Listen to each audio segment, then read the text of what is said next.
This is episode 238 of the Super League pod. Facial hair, kicking styles, and slowest players are all on the agenda this week, as we don't really get much closer to knowing how the Super League will end up after the regular season, which makes it all very exciting. We've got news, fan views, results from those comps that have finished their regular seasons, and we even get out a poll or two. Strap yourselves in, not on, because it's SLP time.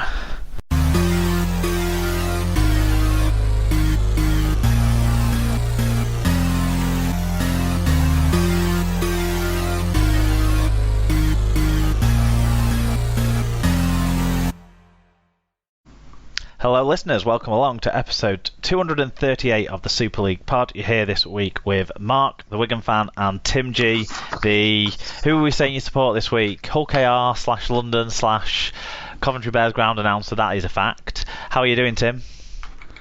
Yes, not too bad. Oh, I don't know. I think I've got to support London this week. I think they need all the help they can get still. Not out of the fight. And it will be my local team as of a few weeks' time, so... Well, spoiler alert, our listeners think that Hull KR are the team that need more help. We'll get to that a little bit later. You've been getting your poll out? Yeah, oh yeah, whipped my poll out. Had a good response to it. So we'll undress the results later on. Do you want to tell us who this episode of Super League Pod is sponsored by before we go any further? Yes, this episode is sponsored by Little Warden. And if you have a website, then visit littlewarden.com and see what they can do to help you. They can help you with domain expiration checks, redirects, and all sorts of other important background web stuff that they'll make simple for you. Vital alerts for hidden issues. Excellent stuff. So on the show this week, we've got lots of end of season action to discuss from all three tiers of the British game, and I suppose coming towards the end of the season in the women's game as well, there's a couple of rounds left there still, and the NRL, of course, it was a final round down under 2 before the playoffs start. So we've got fan views on all the Super League games. Before that, we've got ins and outs in the news, particularly from Hull KR in Super League and Halifax in the Championship. I suppose Hull KR / Salford in Super League. Plus, find out the results of our polls and how you think the final week will work out. So we've already teased a little bit of a spoiler there. I do have one shout out to open up proceedings with this week, Tim, and that is for Tom Andrews, Mr. News Commentator himself, Tom Andrews, who made a donation to SLP this week. So thank you very much for that donation. That donation has gone very much towards getting a big SLP wall sticker that's going to go on the wall in the new office, and then we can do some videos with a big logo in the background, and that'll look exciting. So yeah, that's what that's gone towards. So thanks, Tom, for that donation this week. That reminds me, I need to get his details to make sure we can send him a hat. But more on how you can help support the show with our sponsors and donations at the back end of the show. So please listen out for that. Before we get into the news, let's have a quick recap of what you've been up to since you've last been on the show, Tim. So obviously it was the Bears' final game of the season the other day, so we'll talk about the game later on, but how have you found that? Yeah, so it was a long day. Had to be on a train at 7:30 to get up to rugby in time. And then it was obviously coming straight off the back of a game against Oldham the week before, so 2 games in quick succession to get it finished, which was weird, and that included another long journey coming all the way from Winchester, because I've been down there with Heather visiting some of her friends, which was good. And before that, we had my mum's retirement party. Oh, happy retirement. My mum is now retired, yeah. So after 40 years of working in schools of various descriptions and various roles, she's finally retired. So it was a complete surprise. We rented out a room in the vineyard, which is just outside Dorking, called Denby's. Wine is really good. Do recommend it. And we had a complete surprise. We booked it we told her we were going out for a meal with the family because they've got a restaurant in there, and she quite likes the restaurant there. So we said, well, we'll take you to the top restaurant because it's on the top floor, and we'll get there. So my sister, Heather, and I were waiting outside, and then she's like, why aren't they waiting at the table? And then we said, oh, we'll just come round this way, and then she looks round and goes, oh, I know them. Oh, and then it dawns on her what's happened. So we managed to keep it I like it, the complete slow surprise. release surprise rather than the potential heart in attack inducing jump out in the dark. So yeah, it was lovely because we managed to get a real range of people covering all her career and all schools. We had some school friends as well, so we had probably about 40, 50 people there. Oh, fantastic. And managed to get a good range and a really good cake as well that my sister organised. And my sister and my dad did a lot of the heavy lifting in terms of getting people along. And it was a bit weird for my sister because she had all of her primary school teachers there pretty much. Because she'd been at the same primary school. Did she ever have any that doubted her though, and now she could sort of stick it to him, as it were? I'm not sure, but yeah, it's like, oh, by the way, I'm a doctor. Yeah, it probably got thrown in there in conversation at one point. And yeah, so it was a lovely evening, and then we shot off down to Winchester for barbecue, which was nice, and then next day up to rugby. So that was a very busy weekend, and then straight into this week. Excellent stuff. Well, I had the Wigan Warriors fan day on Saturday, so I volunteered. Yes, you were Brian Potter. Yeah, I got the inflatables out. I volunteered to help out set things up. I've got some bruises from moving picnic tables and what are they called? The chairs that are like sun loungers. The fold-out ones that you put, deck chairs. That's the words I was looking for. From putting those out and moving a stage around and doing lots of stuff. But the exciting thing of it is because we were there at 8 o'clock in the morning. All the players were arriving for their breakfast the next day and their recovery stuff, and all the injured players were out warming up. So we got to see Don Manfredi do his first bit of running since his injury earlier in the year and stuff like that. So it was really great to get a good insight from my personal perspective, which is excellent. Liam Marshall was in the injured group who were getting fixed up. I asked him if he knew that he didn't tap it on the 20. He confirmed, as I suspected last week, that he tapped it when the referee told him to tap it, so he didn't quite realise he wasn't in the middle of the 20 because the referee said okay to tap it. So, what more can you do? It wasn't cheating. Yeah, it was a really, really good day actually for the Wigan fans, so I was really pleased to be involved in that, definitely. And I somehow managed to find my way in the middle of the under-19s presentation.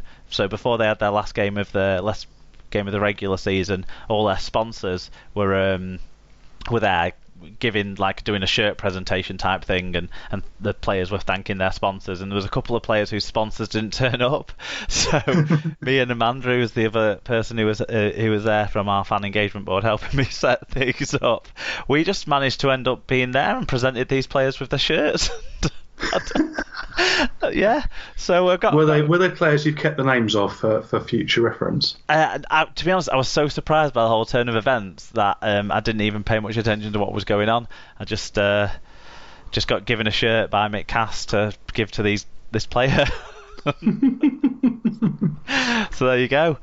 But that was my Saturday. So that was exciting stuff. Yeah, good stuff. Right, very Rugby League related stuff in there with our catch-ups, which is exciting, but more Rugby League stuff to come as we now are going to break down the news from the last week in the world of Rugby League.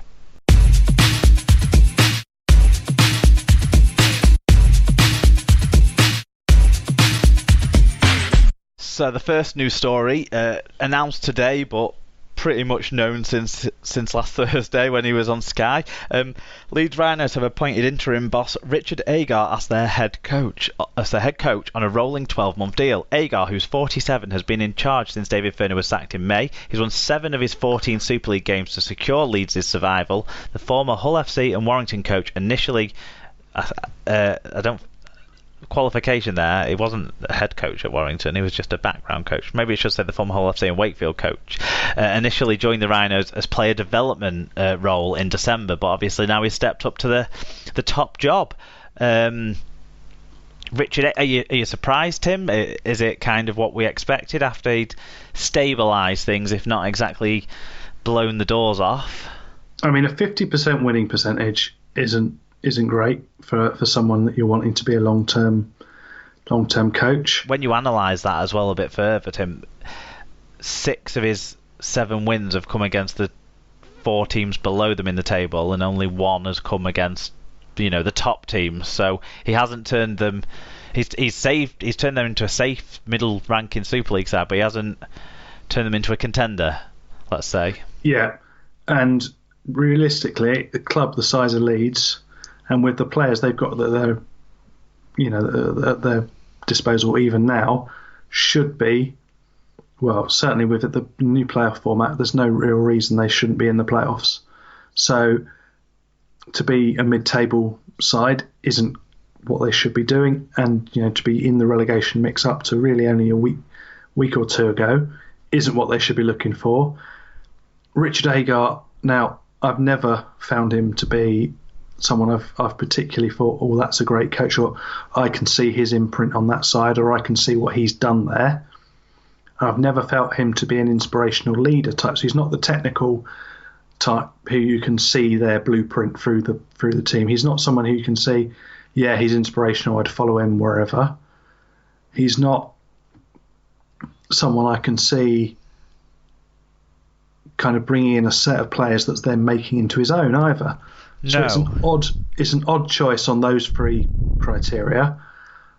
And I kind of wonder if now looking back they're thinking, did we sack Brian McDermott too quickly?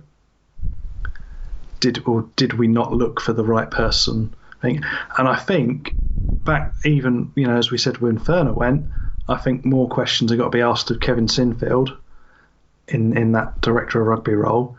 What is he doing?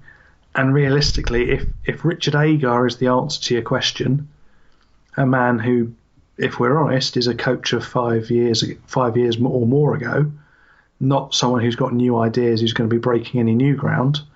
Because I think if you're a Leeds fan, you could accept a year or two in the doldrums if you knew you were building with a new coach and building a new set of players round, a core nucleus to try and rebuild. But if you're just kind of ticking over, which is all you can ever really expect from Richard Agar, is a ticking over kind of coach, is that acceptable? Well, are you wasting development time? Well, a Leeds fan who's at the sort of core of the SLP community, the man who makes the music, Rich Wilkinson, he's already stamped his mark on this. He messaged me to say that he's kind of basically in the Agar out camp already. He's not really giving him much room for manoeuvre here. He's saying that they'll finish 8th again at the best next year, and he's going to try and count how many times it says processes before he gets sacked. He thinks 8th is the best they can do. That's with good luck in injuries. So that's a damning suggestion there. And it's kind of, is he just the... It's kind of is a holding the role for something later on. I feel like you're sort of saying he's not the coach. It doesn't feel like the coach who's ever progressed a club. I don't think he's necessarily a bad caretaker, a bad person to hold the reins whilst things need. And I think as a technical technical like a level-headed coach, guy, doesn't he? I think that's and I think possibly as part of a coaching staff, he probably works quite well. But I think as that head coach trying to stamp his authority, I haven't ever seen it from him. The biggest thing he's added, I think, at Leeds is a level of calmness after kind of what had come over the last circus. 12 months or so. And I think a lot of that felt to me like the calmness was there because the pressure wasn't on him. I wonder if that calmness will remain when the pressure comes on him, because I've always felt like he didn't really operate well under pressure from like media scrutiny. Now he hasn't really had to face that at Leeds because they were in the hole when he arrived. Next year they'll start with some sort of optimism that they won't be, they'll be start on the same points as everyone else, and it's a big club in Super League. People expect them to go up the table. So will people accept them as a mid-table kind of side? And I kind of feel he's a mid-table kind of coach. So time will tell on that. I think it was right for him to be rewarded in some way by Leeds for the job he's done at steadying the ship. I'm not sure that making him the head coach was the right way to do that, but we will see in the next, let's say, 1 to 2 years how that turns out for them. Yeah, some more news, and this is coming out of Hull KR, that Josh Drinkwater, Chris Atkin and James Greenwood will all leave Super League Club Hull KR at the end of the season.